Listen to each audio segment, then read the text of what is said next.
45 वर्षांची आकर्षक विधवा महिला आपल्या मुलासोबत राहायची. तिचा मुलगा घरांच्या रंगकामाचे काम करायचा आणि त्याचा एक जिवलग मित्र होता जो त्याच्यासोबत राहायचा. तो मित्र त्यांच्या घरीही येत होता. ही विधवा महिला आपल्या मुलाच्या मित्राच्या प्रेमात पडली.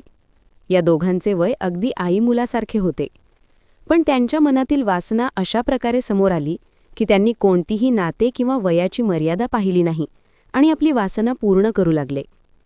त्या मुलांनी त्या महिलेसोबत शारीरिक संबंध प्रस्थापित केले. एक दिवस त्या महिलेच्या मुलाने आपल्या मित्राला आणि आपल्या आईला अशा अवस्थेत पाहिले की त्याला सहन झाले नाही आणि त्याने टोकाचे पाऊल उचलले. या घटनेने मैत्रीच्या पवित्र नात्याला काळिमा फासला आणि त्यानंतर एक भयंकर घटना घडली. नेमके काय आहे हे संपूर्ण प्रकरण जाणून घेऊया, पण त्याआधी जर तुम्ही या यूट्यूब चॅनलवर नवीन असाल तर सबस्क्राईब करा.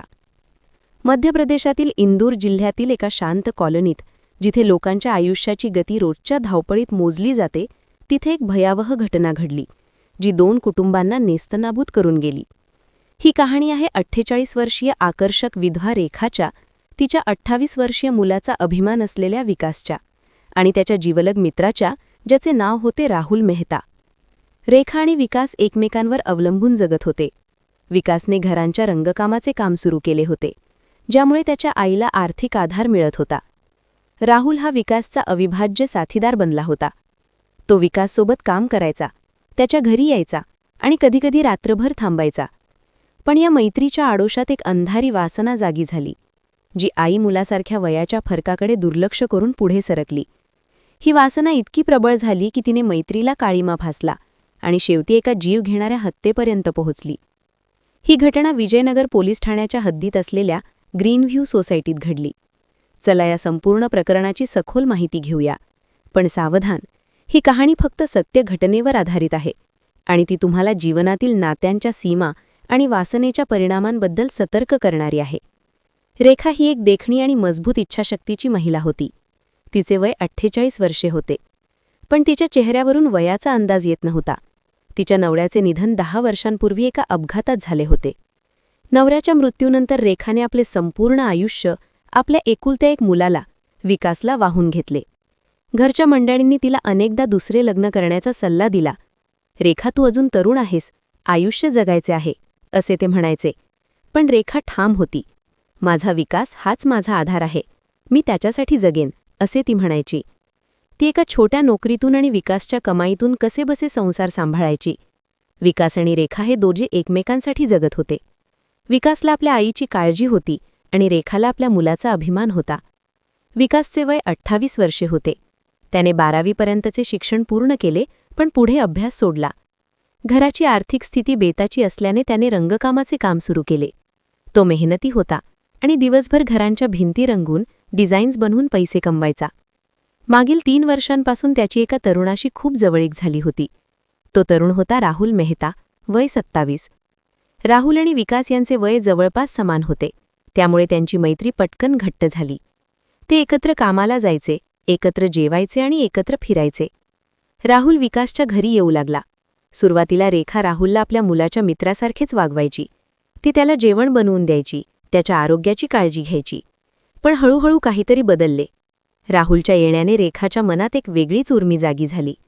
राहुल हा देखणा आणि बोलका होता. तो रेखाशी हसत खिदळत बोलायचा, तिच्या डोळ्यात पाहून कौतुक करायचा. रेखा जी वर्षानुवर्षे एकटी होती, तिच्या मनात वासना जागी झाली. राहुललाही रेखाच्या परिपक्व सौंदर्याने आकर्षित केले. दोघांचे वय आई मुलासारखे होते, पण वासनेने सीमा ओलांडल्या. राहुलने आपल्या मित्राला धोका देण्याचे ठरवले. तो विकासला कामाच्या निमित्ताने बाहेर पाठवायचा आणि स्वतः रेखाच्या घरी थांबायचा. रेखाही या संबंधाला तयार झाली. तिला आपल्या वयाची, नात्याची किंवा समाजाची पर्वा वाटेनाशी झाली. काही महिन्यातच त्यांच्यात अनैतिक शारीरिक संबंध प्रस्थापित झाले. विकासला याची चाहूल लागली नव्हती. तो आपल्या प्रेयसीला भेटण्यासाठी गावाबाहेर जात असे. विकासची एक प्रेयसी होती जी दुसऱ्या शहरात राहायची. तो 2-3 दिवस घरी येत नसे. या काळात राहुल रेखाच्या घरी रात्रंदिवस राहायचा. ते दोघे एकमेकांच्या संगतीत वेळ घालवायचे. राहुल कामाच्या निमित्ताने यायचा आणि रात्री थांबायचा. रेखाच्या शेजाऱ्यांना हे सर्व दिसायचे. हळूहळू या संबंधाची चर्चा संपूर्ण कॉलनीत पसरली. लोक कुजबुजायचे, अजयची आई आणि त्याचा मित्र, हे काय चाललंय? काहींना वाटायचे की विकासने हे संबंध घडवून आणले आहेत, कारण तो राहुलला घरी आणायचा. लोकांच्या नजरा बदलल्या. रेखा आणि राहुल यांना याची पर्वा नव्हती. ते आपल्या वासनेच्या आहारी गेले होते. रेखा उतरत्या वयातही या संबंधात बुडाली. तिला भान राहिले नव्हते. राहुलही आपल्या मित्राच्या आईसोबत हे करत होता. हे संबंध कुठपर्यंत जाणार असा प्रश्न कॉलनीतील लोकांना पडला होता. पण वासना थांबली नाही. एक दिवस रेखा राहुलशी फोनवर बोलत होती. ते दोघे प्रेमाचे शब्द बोलत होते. भविष्याच्या योजना आखत होते. अचानक विकास घरी आला. रेखाने घाईघाईने फोन ठेवला. विकासला आईच्या चेहऱ्यावरून काहीतरी संशय आला. त्याने काही बोलले नाही, पण रात्री आईचा मोबाईल तपासला. मोबाईलमध्ये राहुलचे कॉल्स, मेसेजेस आणि अगदी प्रेमाचे फोटोही होते. विकासच्या पायाखालची जमीन सरकली. त्याचा जीवलग मित्र आणि त्याची आई, हे कसे शक्य होते?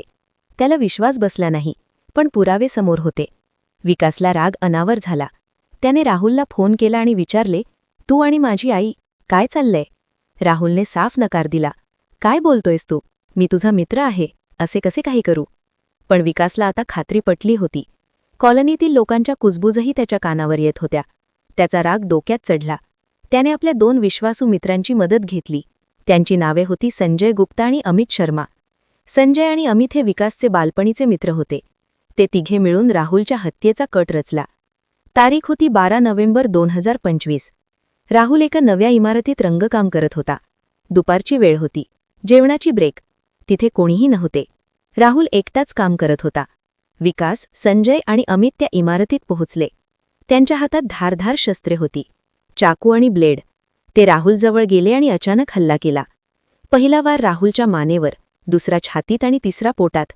राहुलला किंचाळण्याचीही संधी मिळाली नाही. तो जागीच कोसळला, रक्ताच्या थारोळ्यात. तो मेला. तिघे आरोपी घटनास्थळ सोडून फरार झाले. काही वेळाने कामगारांनी राहुलचा मृतदेह पाहिला आणि पोलिसांना कळवले. विजयनगर पोलीस ठाण्यात तक्रार नोंदवण्यात आली. पोलिसांनी सीसीटीव्ही फुटेज तपासले, साक्षीदारांच्या जबान्या घेतल्या आणि विकास, संजय आणि अमितला 24 तासात अटक केली. राहुलची आई एकटीच राहायची. ती रडत रडत म्हणाली, त्या रेखानेच माझ्या मुलाला प्रेमाच्या जाळ्यात ओढले. आता तिच्या मुलाच्या हातून माझ्या मुलाची हत्या झाली आहे. मी एकटी कशी जगणार? रेखाला हे सर्व कळल्यावर ती स्तब्ध झाली. तिच्या चुकीमुळे तिचा मुलगा हत्यारा बनला. ती स्वतःला दोष देत होती, पण उशीर झाला होता. या अनैतिक संबंधामुळे 2 कुटुंबे उद्ध्वस्त झाली.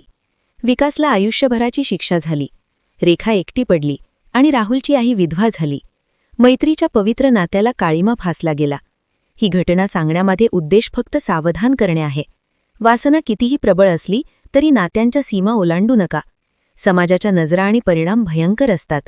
ही कहाणी तुम्हाला आवडली असेल तर शेअर करा आणि सतर्क रहा.